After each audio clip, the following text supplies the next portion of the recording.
This video is going to explain the problems from the final exam review in the Module 12 section, problems number 35 through 47. The best thing you can do to study for this section would be to obviously complete these problems, but use your circle book. The circle book that we made during this unit would be a great value to you.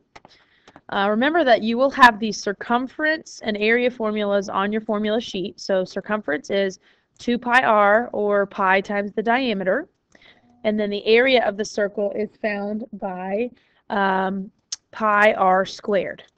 Okay, so that would be, we're going to use pi r squared for this first problem because it says to find the area of the sector. And we used a proportion. You'll find that in your circle book if you flip back through it. One of the easier ways, though, to think about that is if you do just the angle or the measure of the arc, so 110 divided by 360, and then times the area, because essentially we're just, however much of the circle this 110 takes up, that's how much of the area that we need. And you can type this entire expression into a scientific or graphing calculator. 110 divided by 360 times, since we're rounding, we can put pi in the calculator. So 110 divided by 360 times pi times 12.8 squared. And our solution for that is going to be 157.28. And it's millimeters squared. We rounded to the hundredth, so that's 2 decimal places. Remember, it's a multiple choice question, so you would just choose the answer that is the closest to what you got in your calculator. So if you maybe rounded it to 0.3 and then they had it as hundredths, just choose the one closest to your answer. So 157.28. Okay, the length of arc AB is a very similar process. We will still do the angle divided by 360. And then this time, instead of multiplying by the area, because they're talking about length, we'll multiply by the circumference. So we'll use 2 pi times the radius, which 2 pi times 12.8. Notice it's not squared. The circumference formula is not squared. Once again, you can type all of this into the calculator. Again, since it said to the nearest hundredth, if you were doing this in terms of pi, you would be typing everything into the calculator except for pi. You would leave the pi out, you would type everything else in, and it would be, in this case, it would be 7.8 pi. Since we are multiplying all of this in, though, this one's going to be 24.57, because we're rounding to the hundredth, and it would just be millimeters, because we're measuring length. The units are just millimeters. Okay. So this setup would work for either sector area or arc length. Just remember, if it says area, then use the area formula, pi r squared. If it doesn't, use circumference. Okay, find the exact circumference of this circle. This line, because it goes all the way across, they're saying this is the diameter. So you could use the circumference formula that's just pi times the diameter. That would be the fastest thing to do. So pi times 21.6. Remember, in terms of pi, this would just be 21.6 pi feet. If you were approximating this, you would multiply that in the calculator. 21.6 times pi is 67.85. I'm sorry, 0.86. It rounds up feet. Okay. And again, the answer choice is, if they're in terms of pi, then obviously you do it that way. If they are decimals, then put pi in your calculator. Okay, 38 and 39 are a different type of problem where we're dealing with segments in a circle. Before I do those, there's one other type of segment problem, and that is when they meet inside of a circle. Okay, we had some like this. For those problems, you just do the parts of one multiplied by the parts of the other. Okay, so let's say that we had 4 times x and then 3 and 6 for these. So we would do 4 times x equals 3 times 6. So 4x would equal 18. Divide by 4, and x would be, that would be 4.5. Okay, so if you had one like that where they're all on the inside, you just multiply the pieces, and that's pretty much it. When part of them is outside, like here, you've got this 3 and this 4, we're on these secant segments, you do outside times whole for your two segments, okay? So for this top segment, the outside portion is 3, and then the entire thing, the outside part is 3, the inside part is x, so 3 plus x. That's how we get the whole thing by adding. In the bottom segment, the outside portion is 4, and then the entire thing is going to be 9 plus 4, which is 13. You could go ahead and write that as 13. Or you can leave it like this, as 4 times 9 plus 4, and then distribute. If you did that, 4 times 9 is 36, and then 4 times 4 is 16. Combine like terms. Okay, however you prefer to do that. Again, you could have just made this a 13 and then gone ahead and called that a 52. Okay, so we have 9 plus 3x equals 52. Subtract 9. Okay, and that is 43. Excuse me. So 3x equals 43. Divide by 3. And it says to round to the nearest tenth if needed, which we need to. So 43 divided by 3 is 14.3, repeating, which would just be 14.3. Similar idea in number 39. For this top secant segment, the outside portion is 14, and then the whole thing would be 14 plus x plus 2. And yes, we can combine that 14 and 2 and make them a 16. Okay, so it's 14 times x plus 16. On the other side, this bottom segment, obviously 16 is the portion outside the circle, and then when we look at the whole thing, 16 is the whole thing. So you could write it as 16 times 16 or 16 squared.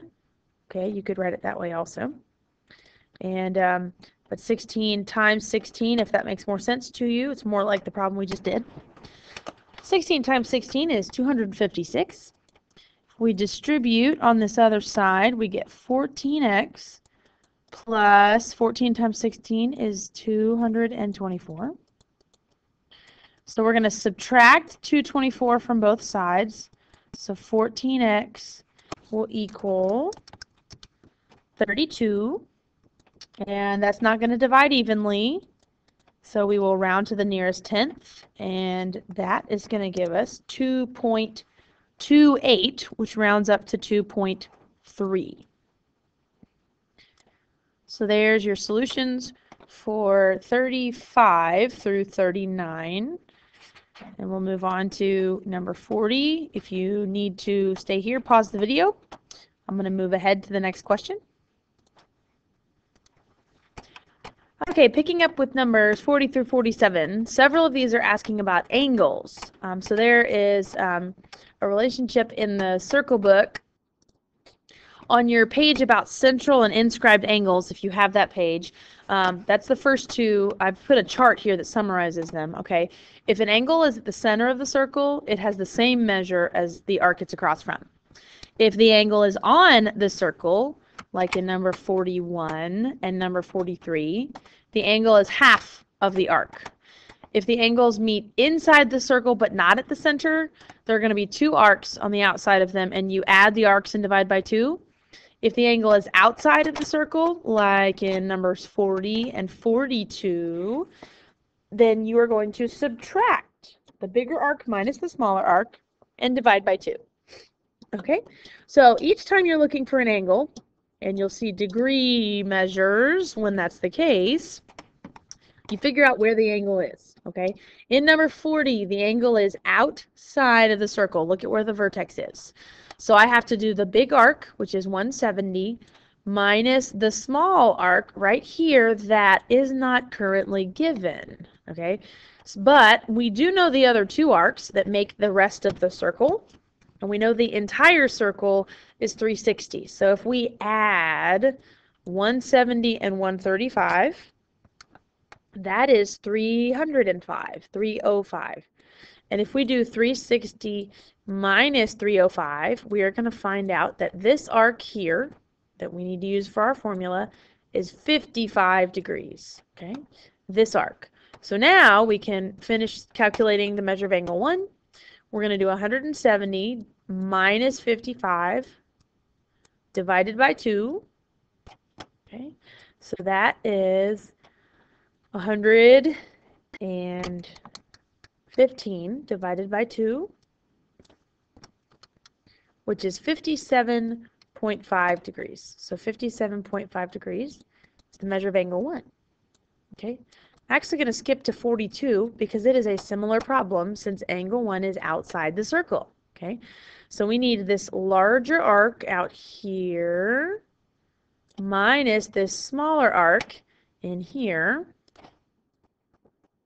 Okay, now we don't know anything except this 64-degree angle. Okay, what that tells us though, since this angle, this 64-degree angle, is on the circle, it's half of this arc. So to get back to the arc, we multiply by 2. And this arc right here is then 128 degrees. So that's one of the arcs we need to subtract. Now we need the larger one. We don't know what it is, but we know that the arcs add to 360. So if we do 360 minus 128, we will find out what this larger arc is. And then we can do our subtraction and divide by 2. Okay, so 360 minus 128, that's going to give us 232 degrees. And so now, to do our calculation for angle 1, we're going to do 232 minus 128, big arc minus small, and divide by 2. Okay, so that's going to give you 104 divided by 2, and that's 52 degrees.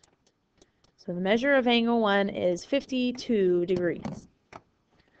Okay, number 43, I know I'll come back to 41. Number 43 is kind of like what I just did in number 42, because this 37-degree angle at A is on the circle. The vertex is sitting on the circle. 37 is half of whatever this arc is. So if we want to know what we divided by 2 to give us this, we multiply by 2 to go the other way. And 37 times 2 is 74 degrees. So this arc is 74 degrees. Number 41 is using a similar idea because the angle is on the circle. Okay, this angle 1 is half of this arc. Now we don't know this arc, but we know the arc next to it that adds up to make the whole circle. In number 44, we have a quadrilateral, a four-sided figure that is inside of a circle. So the key thing to remember here is in these type of quadrilaterals, the opposite angles add to 180. They are not equal. If you kind of outline those angles with your finger, you will notice that one is larger than the other. Okay, so they can't be equal. And since they're not equal, what do? They add to 180.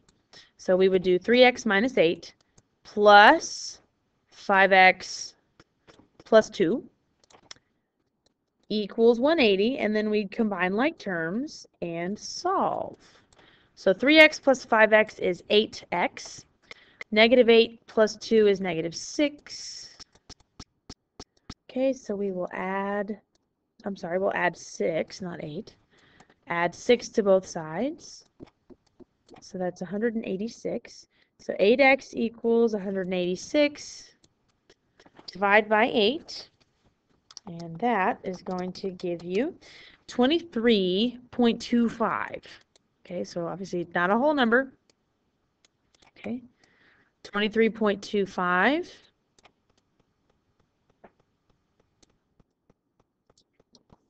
And then it says to find the angle measurements, you would take the value of x and substitute it back in here. Okay, for the sake of time, I'm not going to show all the work for that. I will let you know what those are. Okay, the angle on the left would be 61.75, and the one on the right here would be 118.25. And if you substitute the value of x in here, you should get those same numbers, okay? All right, almost done here. 45.0 is the center, okay? It's a point in the middle of the circle, so we assume it to be the center, and at the center, all of these angles equal these arcs out here. So we have 100 degrees, we have 140 degrees, and then we have these two arcs that are marked as congruent. So however much this arc is, PM, all right, and we know that all three of them add to 360, whatever PM is, if we divide it by 2, we'll find out what these two smaller angles are. So basically we need to add the arcs we do know, which are 100 and 140, and subtract it from 360, so that's 360 minus 240, which is 120 degrees. All right, that's for PM. And then if we divide that by 2, because they want to know the measure of MN, which is a smaller one, okay, half of 120 is 60 degrees. So the measure of arc MN is 60 degrees. Okay, number 46 is using a similar idea because this point is the center. Okay, we also know that this is a diameter. If it cuts all the way across, it cuts the circle in half. So these three arcs add to 180 because it's half of the circle. So we know the 67, we know the 80, and we know that this arc here, these two angles that make an X here are vertical angles, so they're congruent. So even though they're asking us for the X on the bottom, if we can find out what it is up here on the top, it'll be the same. And all we have to do is add 67 and 80 and then subtract it from 180. Okay, so we take our 67 plus 80, and that is 147. Okay, so if we do 180 minus 147, we'll have the value of X, and that's going to be 33 degrees. That should be 33 degrees is the measure of X. Okay. And again, remember, if they're cutting a circle in half, you're probably going to use that 180 degrees. All right, last thing here, last set of segments. If you've got two tangent segments, we don't do outside times whole because there's only outside, okay? There's nothing to add. What we actually do here, these two segments are congruent. They're equal to each other. So just take these two expressions and set them equal. 26 equals 2x plus 4. We subtract 4 from both sides, so that's 22 equals 2x. And we divide by 2. X equals 11. And that's all of these circles problems. Remember to check the other e-class documents for some additional problems if you need help. Come see me the mornings before your final if you need any other assistance, and good luck. Okay.